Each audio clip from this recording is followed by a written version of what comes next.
मुझे इतना मजा आया कि ना चाहते हुए भी मेरे मुंह से सिसकी निकल गई, जिसे सुनकर सलीम चौंक पड़ा और मेरी तरफ देखकर बोला, मजा आ रहा है ना? तो मैंने इसकी बात का कोई जवाब ना दिया और चुप खड़ी रही। अभी सलीम ये बात ही कर रहा था कि अचानक धड़ाम से दरवाज़ा खुला और बेइख्तियार मेरी नज़रें दरवाजे की तरफ चली गईं। फिर मेरा दिल धक से रह गया। मैंने देखा कि दरवाजे से एक बदमाश सी शक्ल वाला लड़का कमरे में दाखिल हो रहा था और उसके एक हाथ में लोहे की कोई चीज़ थी। इस लड़के की शक्ल देखकर ही मेरी रीढ़ की हड्डी में एक सर्द सी लहर दौड़ गई और मैं नीम बेहोश सी हो गई। मैंने बेइख्तियार सलीम की तरफ देखा तो इसका रंग भी ओढ़ा हुआ था। फिर इसने मुझे और मैंने इसे देखा। इसकी आंखों में बेबसी थी। फिर मेरी निगाह इस गंदी शक्ल वाले लड़के की तरफ गई। वो हाथ में अपनी इस लोहे वाली चीज को लहराता हुआ हमारी ही तरफ आ रहा था। मेरी तो जैसे रूह ही फना हो गई थी और मैं सोच रही थी कि अब मैं क्या करूं, कि इस वक्त में भाग भी ना सकती थी। जहां तक सलीम का ताल्लुक था तो वो होनकुहे की तरह कभी इस लड़के को और कभी मेरी तरफ देखता जा रहा था। इसके हाथ में खतरनाक चीज देखकर उसकी भी सीटी गुम हो गई थी। लेकिन मसला मेरा था कि ना मैं आगे जोगी थी ना पीछे जोगी। अब क्या करूं? कहाँ जाऊं? क्या करूं? उधर वो हमारे पलंग के करीब आ रहा था। जैसे जैसे इसके कदम हमारे पलंग के करीब होते जा रहे थे वैसे वैसे मेरी परेशानी बढ़ती जा रही थी और मैं आंखें फाड़ फाड़ कर इसे देख रही थी। वो हमारे करीब आता जा रहा था, करीब और करीब। इसे अपनी तरफ बढ़ते हुए देखकर मेरे हाथ पांव शल हो रहे थे। दिमाग माऊफ हो गया था। कुछ सूझ ना रहा था कि क्या करूं। मुझ पर गशी सी तारी हो रही थी और मैं इसकी तरफ देखे जा रही थी। फिर वो और आगे बढ़ा। पलंग के साथ इसका फासला कम होता जा रहा था और अब वो पलंग के करीब आ गया था। पलंग की तरफ बढ़ते हुए इस लड़के की गंदी निगाहें मेरे जिस्म पर ही गड़ी हुई थी और वो मुसलसल मुझे ही घूरे जा रहा था। वो बड़े ड्रामाई अंदाज में पलंग के करीब आकर रुका और फिर इसने अपना एक पांव पलंग के ऊपर रखा और अपना हथियार लहराने लगा।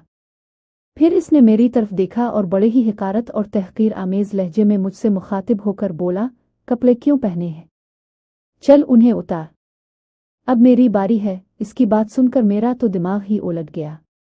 इसके बावजूद कि मैं एक डरपोक और बुज़दिल लड़की थी, लेकिन इसमें भी कोई शक न था कि मैं कोई गिरी पड़ी सड़क छाप लड़की हरगिज न थी, बल्कि मैं तो एक खुशहाल घराने की फर्द थी और उसके साथ 4 भाइयों की सबसे छोटी और लाडली बहन थी, जिसे इस किस्म के अलकाबात सुनने की आदत न थी।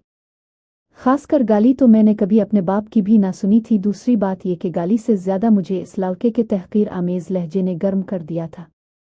इसने जिस लहजे में मुझसे बात की थी, इस चीज़ ने मेरे तन बदन में आग लगा दी थी और मैं भूल गई थी कि इस वक्त मेरी पोजीशन बड़ी ही कमज़ोर थी।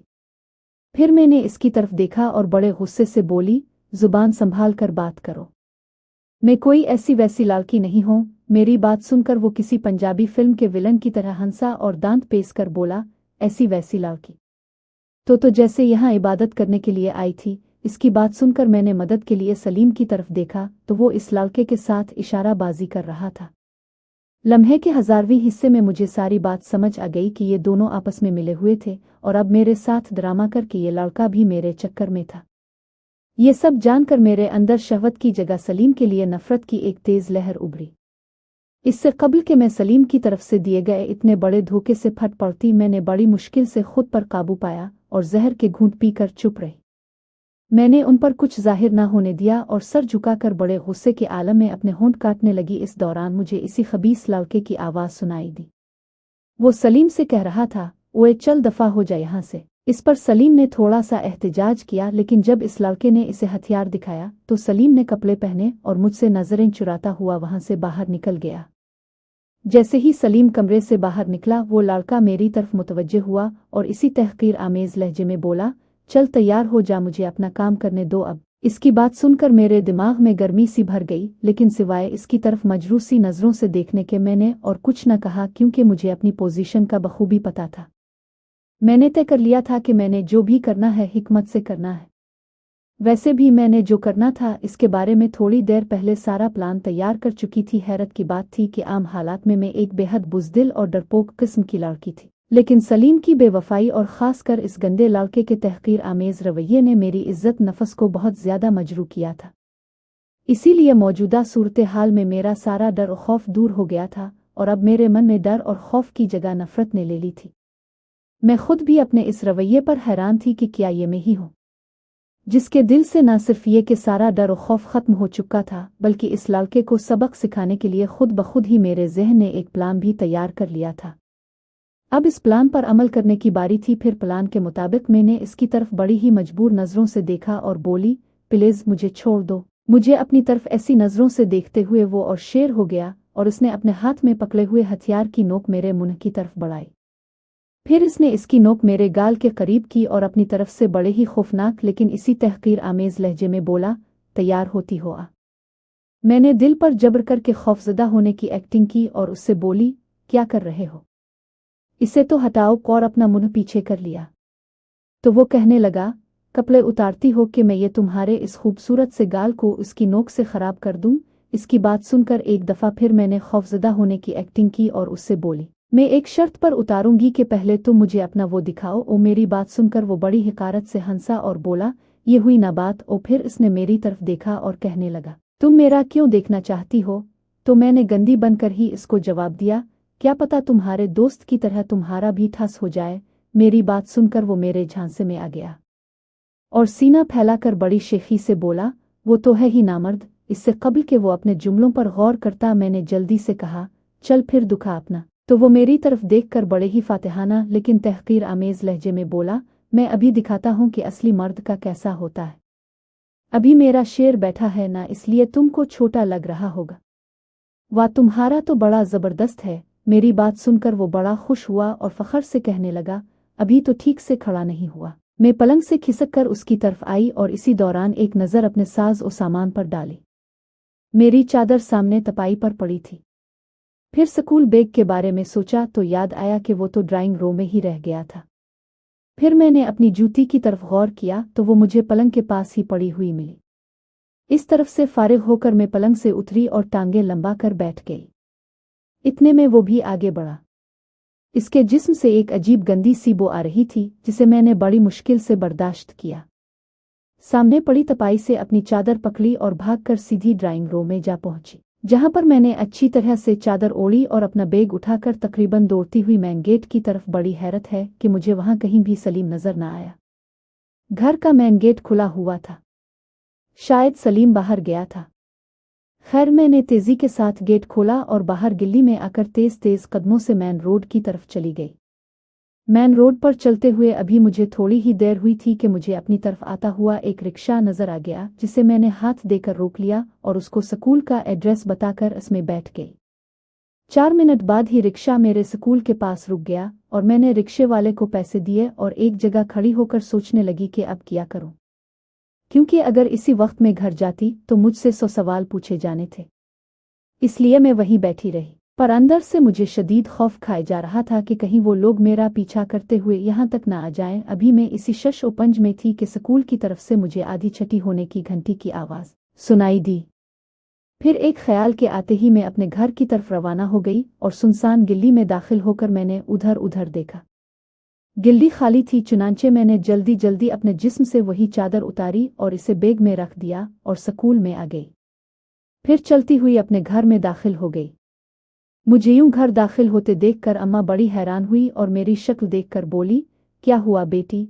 तो मैंने जवाब दिया कि मेरे सर में शदीद दर्द था, इसलिए मैं टेस्ट देकर छुट्टी ले ली है। मेरी हालत देखकर अम्मा बोली, टेस्ट को दफा करना था। तुम्हारी तबीयत मुझे सुबह से ही ठीक ना लग रही थी। अब तुम अपने कमरे में जाओ, मैं डिस्प्रिन लेकर आती हूँ। मैं सीधा अपने कमरे में गई और बना लिबास तब्दील किए बिस्तर पर दराज हो गई और आज के हादसे के बारे में सोचने लगी। अभी मैं बेड पर जाकर लेटी ही थी कि अम्मा डिस्प्रिन लेकर आ गई। मैंने बहुत मना किया लेकिन उन्होंने मुझे ज़बरदस्ती डिस्प्रिन के साथ पिनाडोल भी पिला दिया और फिर मुझे आराम का कहकर चली गई। जैसे ही अम्मा कमरे से निकले, पता नहीं क्यों मुझे रोना आ गया और मैंने बड़ी कोशिश की कि मैं ना रूम पर ना चाहते हुए भी मैं काफ़ी देर तक सरहाने में मुंह दिए रोती रही। फिर पता नहीं किस वक्त मेरी आंख लग गई। शाम को मेरी आंख खिली तो इस वक्त मैं खुद को काफ़ी हद तक बेहतर महसूस कर रही थी। फिर मुझे वाशरूम की हाजत हुई और एकदम से मुझे एक एक करके सुबह के सारे सीन याद आ गए और मैंने उन पर गौर करना शुरू कर दिया। इसको तो मैंने ऐसा सबक सिखाया था कि मुझे उम्मीद थी कि आइंदा वो किसी लड़की की इज्जत नफस को मजरू नहीं करेगा। इसके बाद मैंने सलीम के बारे में सोचना शुरू कर दिया। शक्ल से वो किस कदर मासूम और भूला भाला लगता था और किरदार उसका कितना घिनौना था। फिर मैंने सोचा कि किस कदर मक्कारी से इसने मुझे अपने झांसे में लिया था। यहाँ मैं अपनी पढ़ने वाली कमसुन लड़कियों को जो कि स्कूल कॉलेज जाती है हाथ जोड़कर एक नसीहत करूंगी कि वो कभी भी किसी अजनबी लड़के के साथ डेट पर ना जाएं, क्योंकि डेट के वक्त बज़ाहिर तो एक ही लड़का होता है, लेकिन इस वक्त पता नहीं कैसे एक से दो और बाज़ केसों में तीन भी हो जाते हैं, और ज़रूरी नहीं कि सबका मामला मेरे जैसा ही हो। फिर उसके बाद मैंने खुद से वादी किया कि चाहे कुछ भी हो, आज के बाद मैं किसी भी अजनबी लड़के को ना तो लिफ्ट दूंगी और ना ही उसके साथ कहीं जाऊंगी। यकीन करें, इसके बाद भी बहुत से लड़कों ने मुझ पर बड़ी बड़ी ट्राइयां की, लेकिन मैंने किसी को भी लिफ्ट नहीं दी। अगले 2-3 दिन तक मैं बीमारी का बहाना करके स्कूल नहीं गई। इसकी एक वजह तो ये थी कि अंदर से मैं काफ़ी डरी हुई थी। खैर 3 दिन के बाद मैं स्कूल गई और डरते डरते वापस आई, लेकिन कुछ ना हुआ। मुझे सलीम कहीं भी दिखाई ना दिया और मैं मुतमईन हो गई। फिर अगले कुछ दिनों तक ऐसा ही चलता रहा। ये इस वाकया से कोई 10-15 दिन बाद का किस्सा है कि मेरी तबीयत नॉर्मल हो गई थी और आहिस्ता आहिस्ता वो खौफनाक वाकया मेरे जहन से उतरता जा रहा था। फिर एक दिन की बात है कि इस दिन समीना मुझे टाटा करके अपने घर दाखिल हुई और मैं धीरे धीरे अपने घर की तरफ चलने लगी। अभी मैं समीना के घर से थोड़ी ही दूर गई होंगी कि अचानक पता नहीं कहाँ से सलीम नाजिल हो गया। इसे यम अपने पास देखकर ना सिर्फ मैं भौंचक्का रह गई, बल्कि अंदर से सख्त डर भी गई थी। लेकिन मेरे खौफ से बेखबर सलीम मेरे साथ साथ चलते हुए इसी टोन में बोला, हेलो हेलो, कैसी हो मारिया। जब मैंने देखा कि वो मेरे अंदर के खौफ से बेखबर है तो मैंने बड़े गुस्से से इसकी तरफ देखा और बोली, क्यों तुम्हें इससे किया।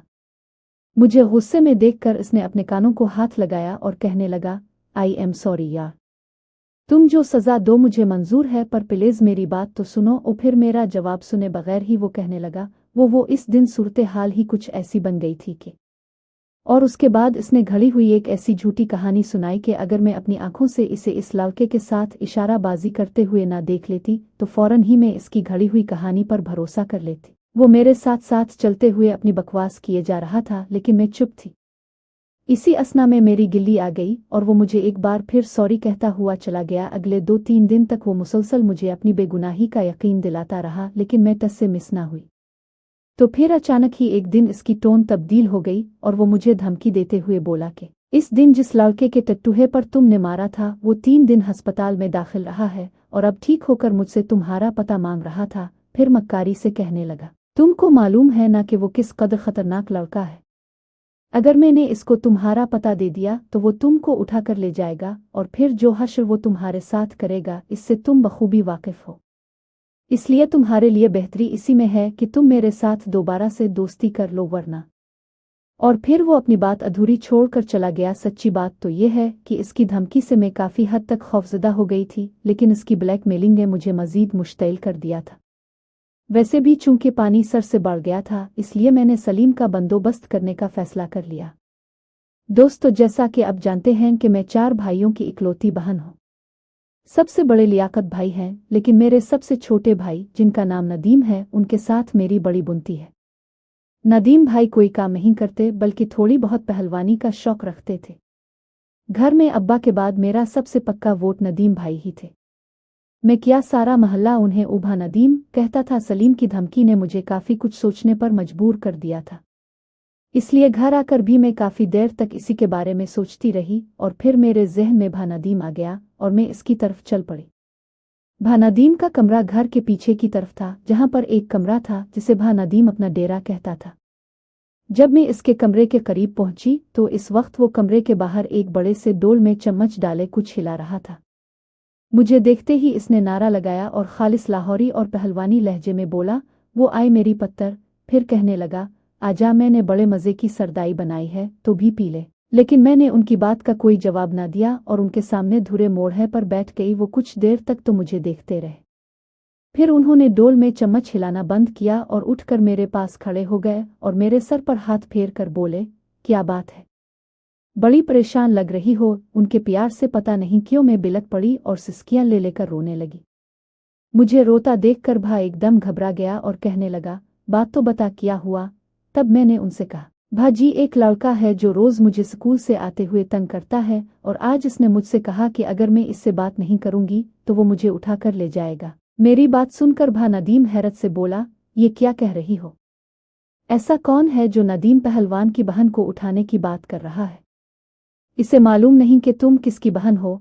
तो मैंने कहा, पता नहीं इसे मालूम है कि नहीं, लेकिन इसने मेरी जिंदगी अजाब की हुई है और मेरा स्कूल से आना हराम किया हुआ है। मेरी बात सुनकर भा ने मेरे सर पर हाथ फेरा और कहने लगा, कमाल है, ये बात तुमने पहले क्यों नहीं बताई? तो मैंने कहा, आपको लियाकत भाई का पता ही है, वो पहले ही मेरे पढ़ने के सख्त खिलाफ हैं, इसलिए। मेरी बात समझकर वो कहने लगा, ओहो झल, ये तुमने लियाकत को नहीं मुझे बताना था ना। खैर कोई बात नहीं, तुम बेफिक्र होकर स्कूल जाओ। कल के बाद कोई लड़का तो क्या परिंदा भी तुम्हारी तरफ नहीं देखेगा। फिर इसने मुझसे स्कूल से वापसी का वक्त और रास्ता पूछा। मैंने इसे सब बताया और जाने लगी तो फिर एक बार मैंने इससे कहा, भा प्लीज ये बात लियाकत भाई को ना बताना। वो मेरी बात सुनकर वो कहने लगा, बेफिक्र हो के जा, किसी को कुछ पता नहीं चलेगा। और फिर मेरे सर पर हाथ फेर कर बोला, अगर ऐसी कोई बात हो तो पहले बता दिया कर। तेरा भाई अभी जिंदा है। और मैं वहां से चली गई। अगले दिन छठी के वक्त मैंने देखा तो भा और उसके 2-3 दोस्त गेट के सामने खड़े थे, लेकिन मुझे देखकर भा ने मुंह फेर लिया। भा को देखकर मेरा दिल धक धक कर रहा था और सख्त डर भी लग रहा था कि कहीं मेरा राज ना फाश हो जाए। लेकिन अब तीर कमान से निकल चुका था और मैं कुछ भी ना कर सकती थी। रास्ते में 2-3 दफा समीना ने मुझसे इस बारे में पूछा भी, लेकिन मैं इसको टाल गई। फिर कुछ देर बाद समीना का घर आ गया और वो हस्म मामूल टाटा करके अपने घर चली गई। इसके जाते ही मैं भी अपने घर की तरफ रवाना हो गई, लेकिन अब मेरे कदम मन भर के हो गए थे और डर के मारे मुझसे ठीक से चला भी ना जा रहा था। लेकिन किसी न किसी तरह मैं चलती रही। समीना के घर से थोड़ा आगे ही गई थी कि सलीम हस्म मामूल अचानक मेरे साथ साथ चलने लगा। आज उसके साथ वही गंदी शक्ल वाला लड़का भी था। इसे देखकर मेरी तो रूही फना हो गई और बहुत ज्यादा खौफजदा होकर इस लड़के की तरफ फटी फटी नजरों से देखने लगी। तभी सलीम धमकी आमेज लहजे में बोला, ये कह रहा है कि अगर तुम अभी और इसी वक्त मेरे साथ चलो तो ये तुमको मुआफ कर सकता है, वरना हम मजबूरना तुमको उठाकर ले जाएंगे। अभी सलीम ने इतनी ही बात की थी कि पीछे से भा ने इसको गिरेबान से पकड़ा और बोला, किसको उठाने की बात कर रहे हो तुम? मैं एकदम रुक गई। तो भा ने मुझे कहा, मैं इसको और उसके सुवरमे को देख लूंगा, तो घर जा। भा की बात सुनकर मैंने एक बार भी मोड़कर पीछे नहीं देखा और तेज तेज कदम उठाती हुई घर आ गई।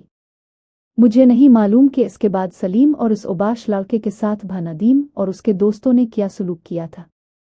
हाँ, मैंने उनका अंजाम जानने की कोशिश जरूर की थी और इस बारे में मैंने भा से बात भी की थी, लेकिन मेरी बात सुनकर इसने सिर्फ इतना ही कहा कि बेफिक्र हो जाओ, आज के बाद कोई भी तुमको नहीं सताएगा। हाँ, मैं ये ज़रूर कहूँगी कि इस दिन के बाद सलीम तो क्या, मैंने इसका साया भी अपने स्कूल के आसपास नहीं देखा। इस वाकया का मुझ पर बड़ा शदीद जज्बाती और नफ्सियाती असर हुआ था और मैं इतना डर गई थी कि मैंने किस्म खा ली थी कि आइंदा में किसी राह चलते हुए लड़के को कभी भी लिफ्ट नहीं दूंगी और ना ही उसके साथ कोई बात करूंगी। इसके बाद मैं बड़े आराम से घर से स्कूल और स्कूल से घर आती जाती थी। इस हादसे का मुझ पर दूसरा असर यह हुआ कि काफ़ी अरसा तक मैं जिनसी जिंदगी को भूल ही गई थी। इस तरह काफ़ी अरसा बीत गया। जैसा कि कहा जाता है कि वक्त सबसे बड़ा मरहम होता है, तो आहिस्ता आहिस्ता मेरे जहन के पर्दे से यह हादसा भी महव होता गया और जिंदगी अपने डगर पर चलने लगी। एक दिन की बात है कि इस दिन मेरी माहवारी खत्म हुई थी और सुबह से ही मुझे अपने जिस्म में एक अजीब सी बेचैनी नजर आ रही थी, लेकिन मैंने इस पर ध्यान न दिया और रोजमर्रा के कामकाज के बाद सो गई। रात का जाने कौन सा पहर था कि अचानक मेरी आंख खिल गई। देखा तो मेरा सारा जिस्म पसीने में नहाया हुआ था और अंग अंग दुख रहा था। एक अजीब सी बेचैनी और गर्मी ने मेरे सारे जिस्म में डेरे डाले हुए थे। मैं बिस्तर से उठी और बाहर जाकर फरीद से ठंडे पानी की पूरी बोतल पी, लेकिन कोई फायदा ना हुआ। गर्मी थी कि खत्म होने का नाम ही ना ले रही थी। मैंने एक बार फिर फरीद से ठंडे पानी की बोतल ली और कमरे में आ गई। कमरे में दाखिल होते वक्त अचानक मेरी नज़रें सामने पड़े ड्रेसिंग टेबल पर पड़ी और फिर अचानक मुझे याद आ गया कि ये इतनी गर्मी क्यों आ रही है। ये बात याद आते ही मैंने जल्दी से दराज को लॉक किया, पानी की बोतल तपाई पर रखी और कमरे की लाइट ऑन करके ड्रेसिंग के सामने जा खड़ी हुई और अपने जिस्म को देखने लगी, जिससे मेरे जिस्म में और आग भड़कना शुरू हो गई। अब मैं ड्रेसिंग टेबल के शीशे के सामने खड़ी थी। मुझ में मजीद हिम्मत न रही और बेदम सी होकर पलंग पर गिर गई और लंबे लंबे सांस लेने लगी, क्योंकि बहुत अरसे बाद मैंने ये काम किया था। निकलने वाला पानी कम होने का नाम ही ना ले रहा था। फिर लंबे लंबे सांस लेते हुए पता नहीं कब मेरी आंख लग गई और मैं सो गई। सवेरे जब मेरी आंख खिली तो मैंने देखा कि मैं बिस्तर पर एक अजीब बेहंगम से अंदाज में सोई हुई थी, गोया कि मेरी सुबह कह रही थी मेरे रात का फसाना। रात के वाकया के बाद मैं काफ़ी फ्रेश हो गई थी और मैंने खुद को काफ़ी हल्का फुल्का महसूस कर रही थी। फिर उसके बाद मैं अपनी इसी पुरानी रूटीन पर आ गई और हर दूसरे तीसरे दिन खुद से ही काम चलाकर अपना गुजारा करने लगी। इस दौरान काफ़ी लड़कों ने मुझ पर डोरे डालने की कोशिश की, लेकिन मैंने किसी को कोई लिफ्ट ना दी। मैं खामोशी से स्कूल और स्कूल से घर आती थी। यूं मेरी किसी से बात न करने और ना ही किसी को लिफ्ट कराने से गिल्ली मोहल्ले में मेरी शोहरत एक शरीफ लड़की की बन गई। कॉलेज पहुंचने तक मैं अपने आप से बहुत ज़्यादा लज्जत हासिल करती रही और अब चूंकि मैं पूरी जवान हो गई थी इसलिए अब कुछ और चीज़ भी डिमांड करने लगी थी। चूंकि मैंने अपने आप से पक्का वादी किया हुआ था कि मैं बाहर किसी भी लड़के को लिफ्ट ना दूंगी और मैं अपने वादे पर कायम थी, इसलिए मैंने किसी ना किसी तरह अपने आप को संभाले रखा था। फिर मेरे बड़े भाई आमिर की शादी आ गई। भाई को एक मल्टीनेशनल कंपनी में एक बहुत अच्छी जॉब मिल गई थी और वहां सीट होते ही उन्होंने अब्बा अम्मा को अपनी पसंद बता दी थी। भाई की पसंदीदा लड़की का नाम हरीम था। हरीम की उम्मी और मेरी अम्मा आपस में दूर पार की कजिन भी थीं। वो लोग बहावलपुर रहते थे और भाई ने अम्मा की फैमिली के किसी फंक्शन में हरीम भाभी को देखा था और तब से इस पर लट्टू हो गया था। मेरे वालिदैन ने भाई की पसंद कबूल कर ली और फिर अम्मा ने अपनी फैमिली की एक दो औरतें बीच में डालें और उन लोगों से हरीम भाभी के रिश्ते की बात पूछी तो उन्होंने झट से हाँ कर दी। इसकी एक वजह हम लोगों का खुशहाल होना, दूसरी वजह लड़के की बहुत अच्छी जॉब होना थी, जबकि तीसरी और सबसे आखिरी वजह ये थी कि लड़का लड़की एक दूसरे को बहुत पसंद करते थे और ये एक तरह से उनकी पसंद की शादी थी। चुनांचे उधर से हाँ होते ही अम्मा अब्बा लियाकत भाई की बीवी और मैं बहावलपुर चले गए और न सिर्फ ये कि वहां जाकर हम आमिर भाई की मंगनी कर आए बल्कि शादी की तारीख भी पक्की कर आए। बहावलपुर से वापस आते ही अम्मा ने बड़े जोर और शोर से आमिर भाई की शादी की तैयारियां शुरू कर दी। चूंकि शादी में वक्त कम था इसलिए हर काम जल्दी जल्दी हो रहा था और फिर इसी गहमा गहमी में शादी के दिन नज़दीक आ गए। जैसे ही शादी के दिन करीब आए अम्मा ने छोटे मोटे कामों के लिए अपने गांव से 2-3 काम करने वालों को मंगवा लिया जो 2 औरतों और एक मर्द पर मुश्तमिल थे। औरतें घर के कामकाज और ख़ासकर किचन के काम के लिए थीं और मर्द, जिसका पूरा नाम तो पता नहीं किया था पर सब उसको अदनान कहकर बुलाते थे। अदनान अच्छे डील डोल वाला, पकी उम्र का, मजबूत जिस्म और गहरी सांवली रंगत वाला आदमी था। हमारे घर हर गमी खुशी के मौके पर बाकी लोगों के साथ अदनान ज़रूर आया करता था। इसके अलावा भी अदनान का जब भी लाहौर आना होता था तो वो हमारे घर आया करता था, बल्कि हमारे पास ही रहा करता था। ये शख्स अम्मा लोगों का ख़ानदानी नौकर था, इसलिए अम्मा उसका बड़ा लिहाज करती थीं और अपनी हर गमी खुशी के मौके पर इसे ज़रूर बुलाया करती थीं। अदनान अच्छा खासा सियाना बियना और अक्ल वाला आदमी था और किसी तरफ से भी साई ना लगता था। मुझे याद है कि एक दफ़ा मैंने अम्मा से वैसे ही मजाक में पूछा था कि अम्मा, ये अदनान तो अच्छा खासा अक्लमंद आदमी है, फिर इसे साईं साईं क्यों कहते हैं? तो अम्मा ने हंस कर जवाब दिया था कि बेटा, अदनान को साईं का खिताब तुम्हारे नाना ने दिया था। वो यूं के बचपन में ये बहुत सादा और मोटी अक्ल वाला बच्चा था जिसको बड़ी मुश्किल से कोई बात समझानी पड़ती थी। एक दिन तंग आकर उन्होंने कह दिया था कि अदनान तो साईं लोग है। बस इसी दिन से साईं का ये दम छल्ला उसके नाम के साथ लग गया है। ये दोपहर का वक्त था कि जब अदनान गांव की 2 औरतों को लेकर हमारे घर आ गया। चाय पानी के बाद अम्मा ने औरतों को तो मुख्तलिफ ड्यूटियों पर लगा दिया और हस्बन मामूल अदनान को अपने पास बिठाकर इससे गांव का हाल अहवाल लेने लगे। मुझे याद है कि इस वक्त अम्मा चारपाई पर बैठी चावल साफ कर रही थीं और उनके सामने एक छोटी सी चौकी पर अदनान बैठा उनको गांव के हालात सुना रहा था, जो कि अम्मा बड़े शौक से न सिर्फ सुन रही थी बल्कि बीच बीच में कुरेद कुरेद कर मुख्तलिफ सवालात भी पूछ रही थीं कि फुलां के बारे में बताओ और वगैरह वगैरह। चूंकि मेरे लिए ये खासा बोरिंग सब्जेक्ट होता था, इसलिए जैसे ही अदनान ने गांव की रुदाद सुनानी शुरू की तो मैं किसी हीले बहाने से वहां से खिसक आई। मेरी देखा देखी वहां पर बैठी और भी रिश्तेदार ख्वातीन आहिस्ता आहिस्ता वहां से खसकना शुरू हो गईं और हस्बन मामूल आखिर में अम्मा और अदनान ही रह गए, जो बड़े जोश में अम्मा से गांव के हालात शेयर कर रहा था। यहाँ मैं आपको एक बात की वजाहत कर दूं कि बरामदे में जिस जगह अम्मा बैठी चावल साफ कर रही थी वो जगह मेरे कमरे की खिड़की के एन सामने थी। पोजीशन ये थी कि मेरी खिड़की से थोड़ी ही दूर चारपाई पर अम्मा बैठी थी और अम्मा के एन सामने जिस चौकी पर अदनान बैठा अम्मा को गांव के हालात से आगाह कर रहा था, वो जगह मेरे कमरे की खिड़की के बिल्कुल नीचे वाक़ई थी। अदनान और अम्मा से उठकर मैं सीधी ड्राइंग रूम चली गई थी, जहां पर लियाकत भाई की बेगम अपनी दोस्तों और रिश्तेदारों के साथ बैठी गप्पे लगा रही थी और टॉपिक यही शादी की तैयारियां थीं। जैसे ही मैं कमरे में दाखिल हुई तो भाभी मुझे देखकर हंसते हुए बोली, क्या सूरत हाल है उम्मी के पिंड की? तो मैंने भी हंसते हुए जवाब दिया, अदनान अभी शुरू ही हुआ था कि मैं वहां से खिसक आई हूं। ये कहकर मैं उनके सामने सोफे पर जा बैठी और हम बातें करने लगे। दौरान गुफ्तगू भाभी की एक दोस्त ने कहा कि तुम्हारा शादी का सूट कैसा है? तो भाभी ने अपने सूट की तफसील बतानी शुरू कर दी और फिर कपड़ों से होती हुई बात जूतों के टॉपिक पर आ गई। जैसे ही जूतों का टॉपिक शुरू हुआ तो भाभी ने मेरी तरफ देखा और बोली, यार जूती तो मारिया लेकर आई है, थोड़ी महंगी है पर क्या यूनिक स्टाइल है इसका। और फिर वो मुझसे मुखातिब होकर कहने लगे, मारिया जरा अपनी मारोन वाली जूती तो लेकर आना जो कल शाम तुम उम्मी के साथ लिबर्टी से लाई थी। मैंने भाभी की बात सुनी और ओ जी अच्छा कहकर उठी और अपने कमरे की तरफ चली गई। मैं अपने कमरे में दाखिल हुई। सामने रैक पर वो मारोन रंग वाली जूती डब्बे में पड़ी थी। मैं चलती हुई रैक के पास पहुंची और हाँ, मैं आपको ये बात बताना तो भूल ही गई हूं कि मेरा जूतियों वाला रैक खिड़की के पास रखा हुआ था और दिन के वक्त अमूमन मैं अपनी खिड़की के दोनों पिट खिले रखती थी।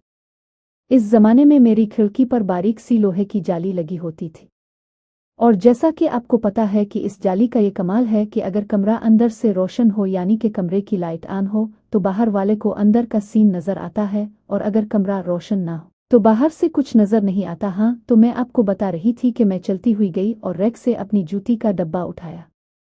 वापस होते वक्त हस्बन आदत एक नज़र बाहर डाली तो सामने अम्मा और अदनान बैठे नजर आए। मैंने एक नज़र उन पर डाली और जैसे ही वापसी के लिए मुड़ी मेरे कानों में अम्मा की खनखनाती हुई आवाज़ सुनाई दी। वो अदनान की तरफ देखकर कह रही थी, ये शैतान अभी मरा नहीं। अम्मा की बात सुनकर मैं थोड़ी हैरान हुई कि अम्मा अदनान से किस शैतान के मरने की बात कर रही है।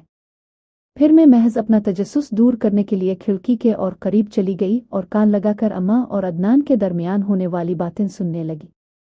चूंकि मेरे कमरे की लाइट ऑफ थी इसलिए मुझे बाहर से देखे जाने का कोई डर न था।